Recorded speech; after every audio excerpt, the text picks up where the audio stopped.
This is an IELTS sample answer. Keep practicing to build confidence.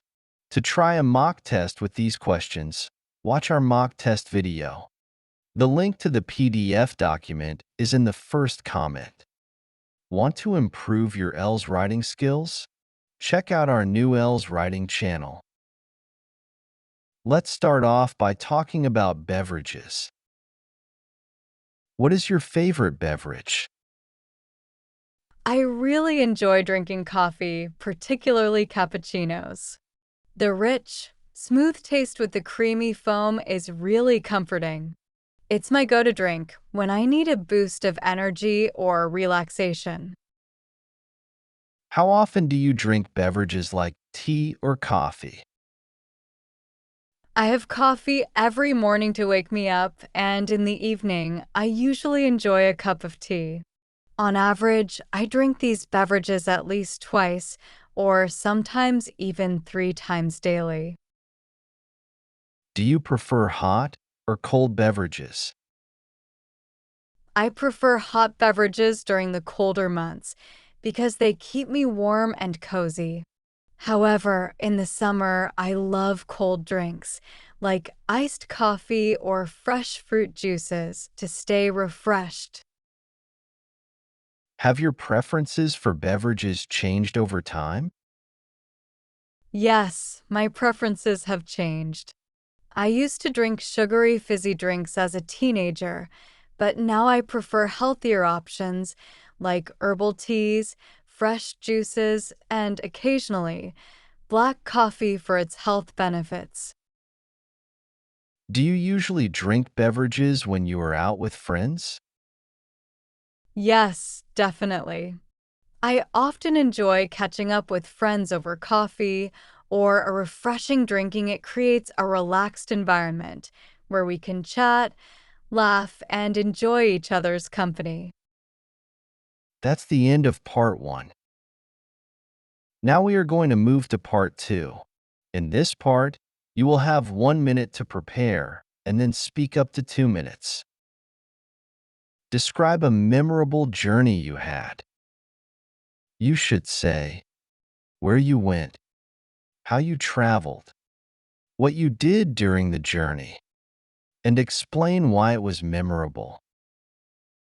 One of the most memorable journeys I had was a trip to Algonquin Park in Canada. It is a huge natural reserve known for its beautiful forests, lakes, and wildlife. My friends and I planned this trip during the autumn season to enjoy the vibrant fall colors.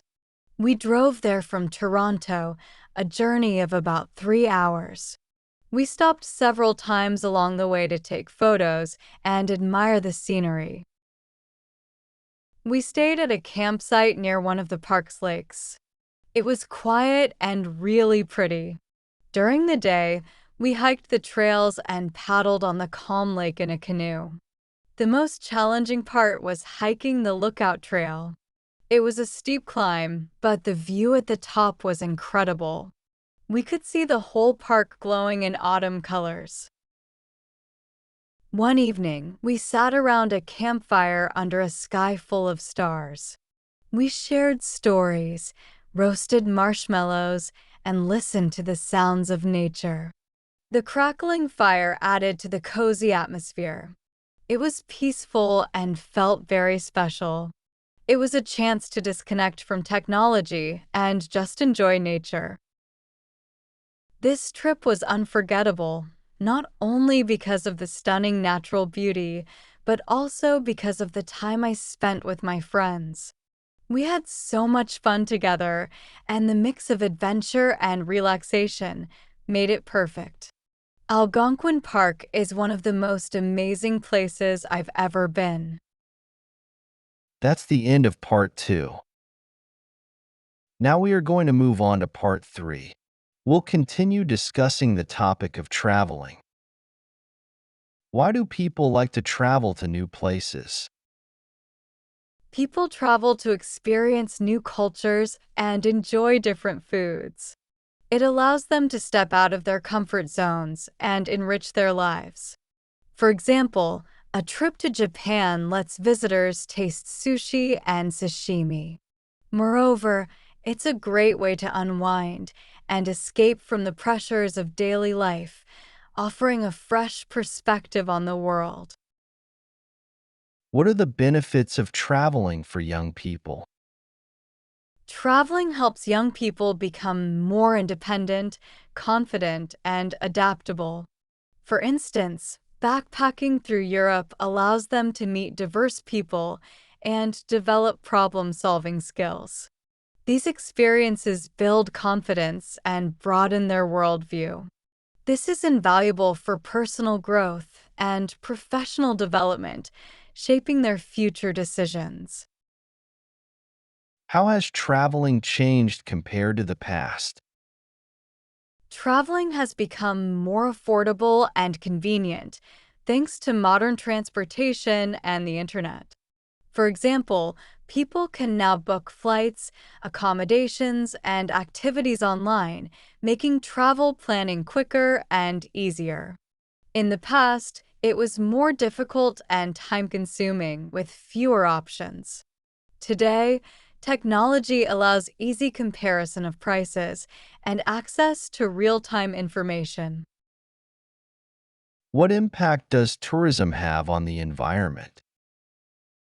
Tourism can lead to environmental issues like pollution and over-tourism.